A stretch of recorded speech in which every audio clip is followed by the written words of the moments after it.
शेर और हाथी की कहानी। एक घने जंगल में एक शेर और एक हाथी रहते थे। उन दोनों को उनके बलवान होने का घमंड था। एक दिन उस जंगल का राजा कौन बनेगा, इस विषय में उनकी लड़ाई हुई। मैं राजा हूँ, नहीं मैं राजा हूँ करके झगड़ने लगे। ऐसे शेर और हाथी लड़ेंगे तो वह जंगल नष्ट हो जाएगा करके बाकी के सारे जानवर डर गए। तभी शेर और हाथी के पास एक लोमड़ी आकर बोली, मैं तुम लोगों के बीच एक मुकाबला रखूंगी।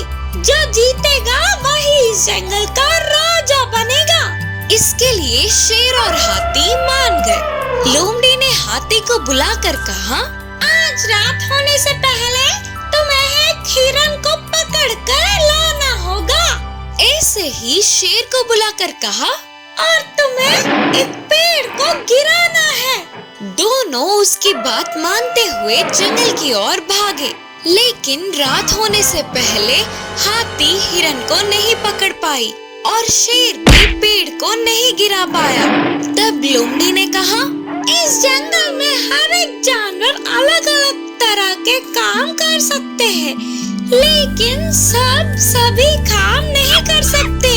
इसीलिए जंगल के सभी जानवर एक समान हैं। किस्मत बदलने वाला प्यार और दया। ये बहुत पहले समय की बात है। एक साधु जंगल के नदी के पास आश्रम का निर्माण करके रहता था। उनके कई शिष्य थे। वे सभी वही रहकर गुरुजी से विद्या का अध्ययन करते थे। वे विद्या के साथ साथ अच्छे अच्छे सीख भी देते थे। उस साधु के सभी शक्तियों में से एक अद्भुत शक्ति था कि वे मनुष्यों की किस्मत जान सकते थे। उन शिष्यों में एक 10 साल का बच्चा भी था। एक दिन साधु ने उस बच्चे की शक्ल को देखा तो उन्हें उसकी भविष्य का पता चल गया। उस बच्चे की आयुष्य पूरा होने को था और बस कुछ ही दिनों में वह मरने वाला था। गुरुजी को उस बच्चे को देखकर बहुत दुख हो रहा था। वह बहुत ही अच्छा बच्चा था। ऊपर से सब कुछ एक ही बार में याद करने वाला था। न जाने क्यों अच्छे को ही वह भगवान जल्दी अपने पास बुला लेता है करके सोचता हुआ अंदर ही अंदर रोने लगा। मरने से पहले वह बच्चा अपने माँ बाप के पास होगा तो ठीक होगा करके उन्हें लगा। इसीलिए साधु ने उस बच्चे को बुलाकर कहा, बेटा अब थोड़े दिनों के लिए छुट्टी लेकर अपने घर जाओ। जितने चाहे उतने दिन अपने माता पिता के साथ खुशी से बिताना। वापस आने की कोई जल्दबाजी मत करना करके समझाते हुए घर भेजा। विद्या को बीच में छोड़ के जाना नापसंद होने पर भी गुरुजी के कहने पर उन्हें ना बोल पाते हुए बच्चा घर लौटने लगा। रोज रोज भारी हो रहे थे। शिष्यों को विद्या बोध करने पर भी वह साधु उसी बच्चे को याद कर कर दुखी होते थे। गुरुजी में आए हुए इस परिवर्तन को शिष्यों ने ध्यान दिया पर उन्हें कुछ पता नहीं चल पाया। ऐसे 3 महीने बीत गए। गुरुजी ने सोचा कि वह बच्चा तो मर गया होगा। अचानक एक दिन साधु पहाड़ी पे बैठकर नीचे देख के चौंक गए क्योंकि वह बच्चा वापस आश्रम आता दिखा। पहाड़ी के ऊपर पहुंचने के बाद उस बच्चे की शक्ल को देखने पर अब वो अपना पूरा जीवन बूढ़ा होने तक जिंदा होगा करके उन्हें पता चल गया। क्या ये संभव है? क्या करने पर इसकी किस्मत इतनी बदल गई करके सोचते हुए आश्चर्य हुए और पूछा, बेटा तेरे इधर से जाने के बाद क्या क्या हुआ पूरा बताना करके अपने शिष्य से पूछे। तब वह बच्चे ने अपने घर लौटते समय क्या क्या देखा वो सभी बताया। बीच के रास्ते में दिखे गांव और पार किए हुए शहरों के बारे में बताया। उसके चढ़े हुए पहाड़ों के बारे में और उसके पार किए हुए नदियों के बारे में बताया। फिर साधु ने पूछा, और कुछ विशेष बातें हैं क्या बेटे? फिर शिष्य ने याद करते हुए कहा, एक बार मुझे एक तालाब को पार करना था गुरुजी। तब तक तूफान आ चुका था। इससे वह तालाब और ज्यादा बह रहा था। उस तालाब के बीचों बीच एक मिट्टी का ढेर था। उस पे चींटियों का झुंड कहीं ना जा पाते हुए गिड़गिड़ा रहे थे। थोड़ा थोड़ा होकर वह मिट्टी का ढेर पिघल रहा था। अगर मैं थोड़ी भी देर और कर देता तो सारे चींटियां पानी में बह जाते।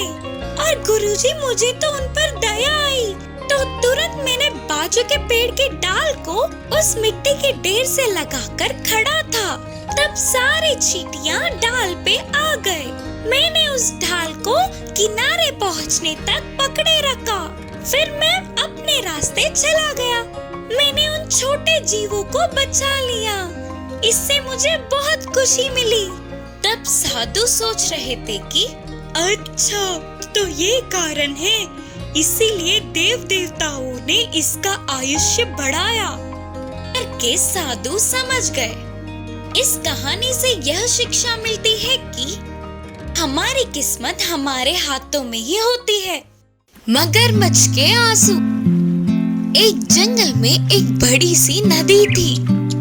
उस नदी में एक मगरमच्छ घूमता रहता था। उधर पानी पीने आए हुए हर एक जानवर को वह मगरमच्छ पकड़कर पानी के अंदर ले जाता था। ऐसे उस मगरमच्छ के बारे में सबको पता चल जाने पर उधर कोई भी नहीं आता था। तब से वह मगरमच्छ कब कौन हाथ आएगा, उसका भोजन कौन बनेगा करके इंतजार कर रहा था। एक दिन यह सब कुछ पता ना होने पर एक हिरन नदी के पास आकर धीमे धीमे पानी पीने लगी। हिरन को देखने वाला मगरमच्छ उसे किसी भी तरह खाने का निर्णय करके पानी में डूबकर धीरे से हिरन के पास आकर अचानक से उसके पैर पकड़ ली। हिरन के लिए यह घटना अचानक घटने पर उसे कुछ भी समझ नहीं आया। तुरंत उस सदमे से बाहर आकर रोना या चिल्लाना छोड़कर हंसने लगी।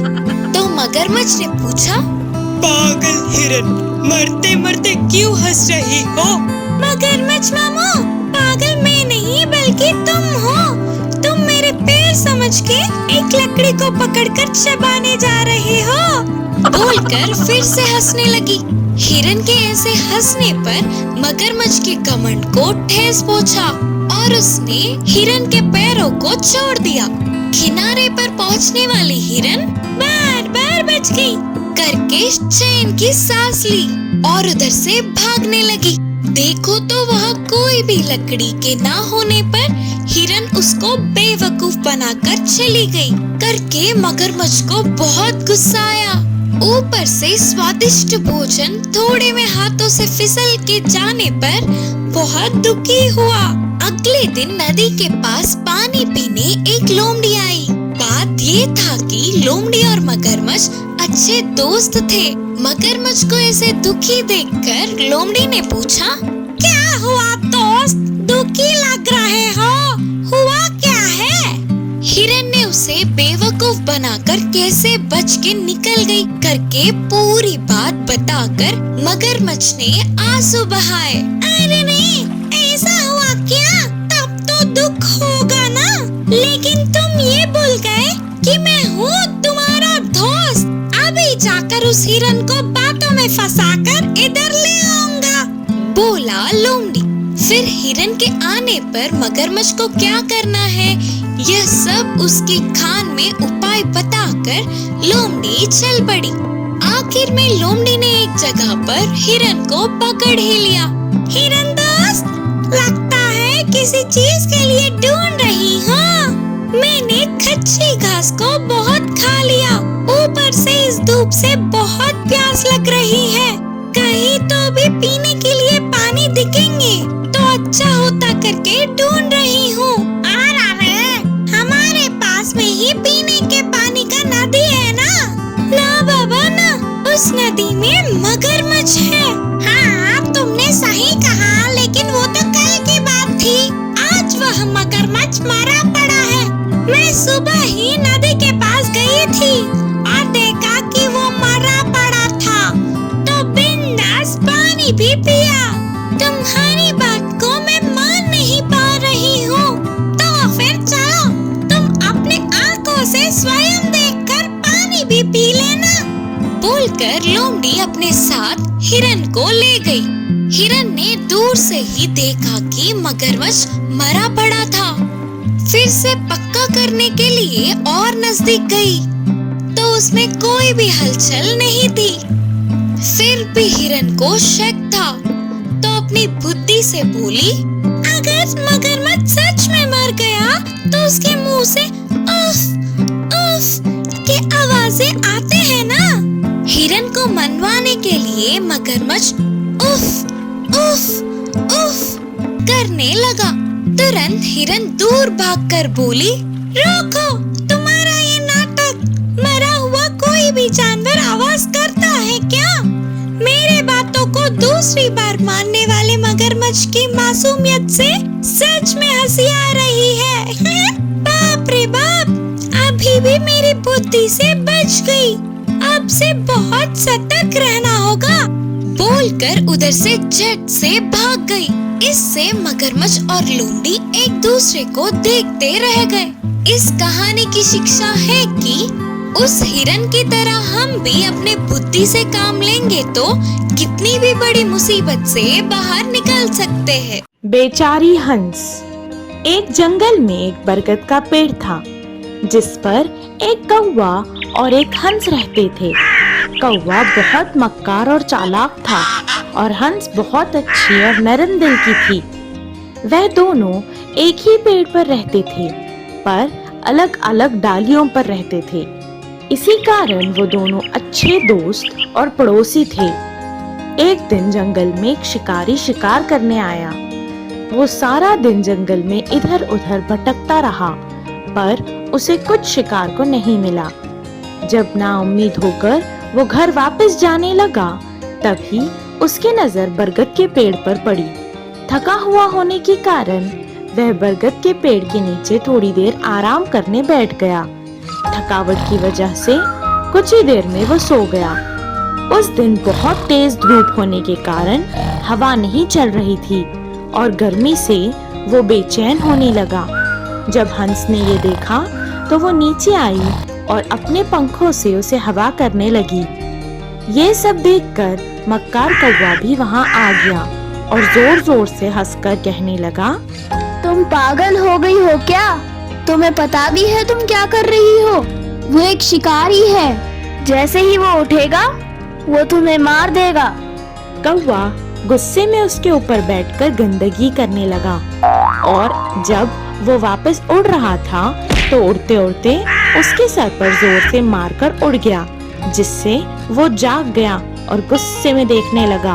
पर कौवा वहाँ से 9-2-11 हो गया था। बेचारी हंस वहीं पर बैठी थी। जैसे ही शिकारी की नजर हंस पर पड़ी, वो सोचने लगा कि ये सब हंस की शैतानी ही है। गुस्से में हंस का शिकार करने के लिए उसके ऊपर तीर चलाने लगा। तीर लगते ही हंस बेचारी मर गई।